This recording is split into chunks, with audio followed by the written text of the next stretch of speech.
వ్యవస్థ మీద కూడా అటు మున్సిపల్ అదేవిధంగా ఇటు ఇరిగేషన్ కూడా సమన్వయం చేసుకుంటామని చెప్పి మీ ద్వారా తెలియజేస్తున్నాను అధ్యక్ష. ఓకే అండి.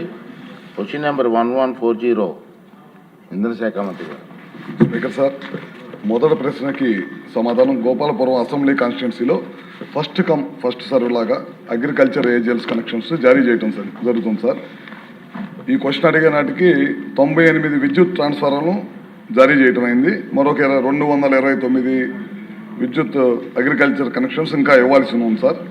రెండవ ప్రశ్నకు సమాధానం పామాయిల్ కోత సమయంలో కాన్వేకులకి పామాయిల్ గెలను కోయడానికి పొడవైన ఇనప పరికరాలు వాడుతున్నారు సార్. ఈ విధంగా వాడటం వల్ల తరచూ యాక్సిడెంట్లు జరుగుతూ ఉన్నాయి సార్. అదొకటి. ప్రమాదాలు నివారించడానికి ఏదన్నా కండక్టర్ వాడతారంటే ప్రస్తుతం అయితే అది ఆ విధానం లేదు సార్. దాని మీద పరిశీలన చేస్తున్నాం. ఎంత ఖర్చు అయితే ఎక్కువ వ్యయంతో కూడింది, దాన్ని ఏ విధంగా చేయాలనే దాని మీద పరిశీలన జరుగుతుంది. వెంకటరాజు గారు. ధన్యవాదాలు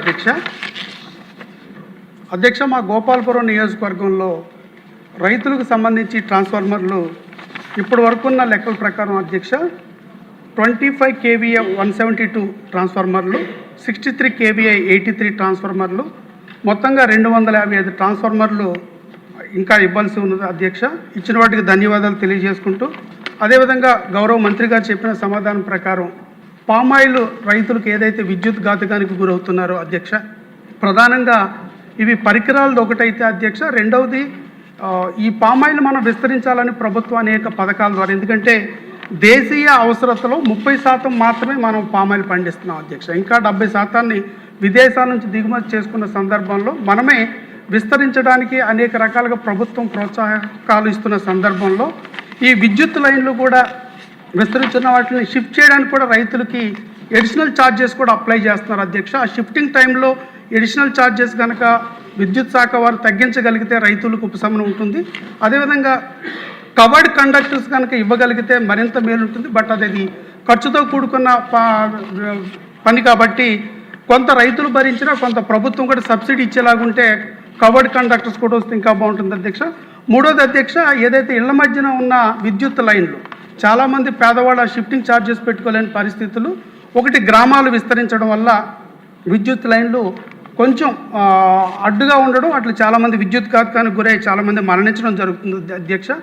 ఈ విషయాల్లో ఏదైతే ఆ షిఫ్టింగ్ విషయంలో కొంత విద్యుత్ శాఖ వారు పెద్ద మనసు చేసుకుని పేదవాళ్ళకి ఆ షిఫ్టింగ్ అప్పుడు కొంచెం ఖర్చులు తగ్గించే విధంగా సహాయపడతారని కోరుకుంటూ, అదేవిధంగా గ్రామాల్లో ఉండే ట్రాన్స్ఫార్మర్లు కూడా ఇళ్ల మధ్యన ఇళ్ళకి చాలా దగ్గరగా ఉండడం, అలాగే గ్రామాలు విస్తరించి ఉండడం వల్ల దూర ప్రాంతాలకి విద్యుత్ కనెక్షన్ లేకపోవడం, ఈ రెండు అంశాల్లో కూడా తమ ద్వారా గౌరవ మంత్రి గారికి విన్నపం తెలియజేస్తూ, రెండవది అధ్యక్ష, ఏ సమస్య చెప్పినా వెంటనే గౌరవ విద్యుత్ శాఖ మంత్రి గారు గొట్టిపాటి రవి గారు వెంటనే స్పందించడం, అక్కడ అధికారులతో మాట్లాడే సమస్యలను పరిష్కరిస్తున్న తీరు పట్ల తమ ద్వారా అభినందిస్తూ ధన్యవాదాలు అధ్యక్ష.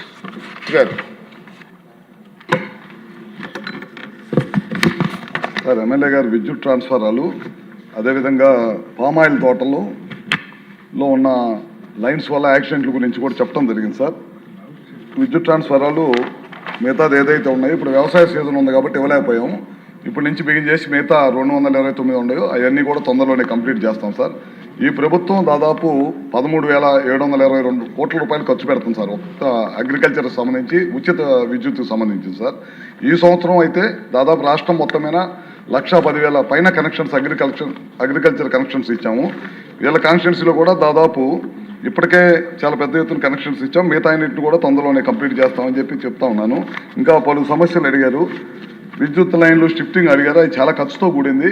వాటి మీద ప్రత్యేక దృష్టి పెట్టి ఏం చేయాలని చూస్తున్నాం. ఖచ్చితంగా పామాయిల్ విస్తరించాల్సిన అవసరం ఉంది రైతుల కోసం.